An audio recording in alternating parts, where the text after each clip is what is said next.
कधीच नाही चुकणार तुमचे फेवरेट टीव्ही शोज झी5 सोबत, तेही एकदम फ्री। पण अशी कशी गेली रुपाली आणि कुणालाच कसं कळलं नाही? त्यात खिडकीतून गेलीये।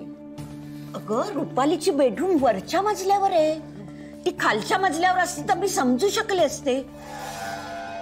वरच्या खिडकीतून कशी जाईल ती? मला तर वाटतं खाली आले असतील मग गेले असतील, हो ना? नाही नाही, शक्यच नाही। ती खाली आली असती ना तर दिसली असती। नेत्रा इथेच होती पायऱ्यांवरती। पण मग कशी गेली ती? कुठे गेले असतील सासूमा? जिथे कुठे गेले तिथून परत नाही आली तर बरं होईल। हा काय नाही, येईल ती येईल। पण असं कसं गेले? तेच तर आहे ना आई, तुम्ही नका ना टेन्शन घेऊ, येईल ती। हो बरोबर आहे। तुम्ही सगळे जरा शांत बसता का प्लीज? अद्वैत रिलॅक्स बाबा, काय चाललंय हे सगळं? आईला काही नाही झालं पाहिजे।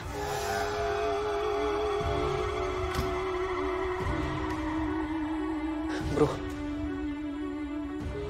तेजस तन्मय, तुम्ही रुपालीला बघायला गेला होतात ना, काही कळलं का? घराजवळ सगळीकडे शोधलं, कुठेच नाहीये। आम्ही लोकांना पण विचारलं पण कोणीच तिला पाहिलं नाहीये। अद्वैत, तुला रुपाली नक्की काय म्हणाली होती? कुठे गेली?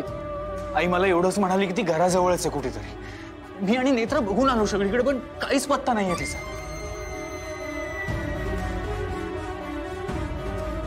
अद्वैत, आता खूप उशीर झालाय आणि हे दोघं सुद्धा बघून आलेत ना घराच्या जवळ। मी काय म्हणते, नेत्रा म्हणत होती ना तसं आपण कुठेतरी लांब शोधायला जाऊया तिला।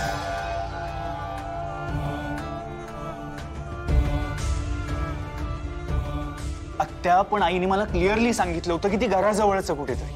अशा वेळी खोटं का बोलेल ती?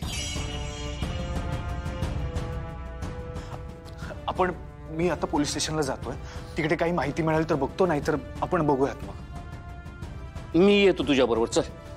नाही बाबा, मी जाऊन येतो एकटाच। नाही साहेब, तुम्ही एकट्याने नाही जायचं, मी येणार तुमच्या बरोबर। नेत्रा, पोलीस असणार आहेत तिथे माझ्या। अरे हो, पण आपल्यापैकी कोणीतरी एक असायला हवं ना। एक्झॅक्टली, मी पण येतो, सगळे जाऊया प्लीज। कुणीही यायची गरज नाहीये माझ्या बरोबर, मी एकटा जाऊन बघेन। हा, अरे अद्वैत,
झी5 ॲप डाउनलोड करा आणि पहा सर्व एपिसोड्स एकदम फ्री।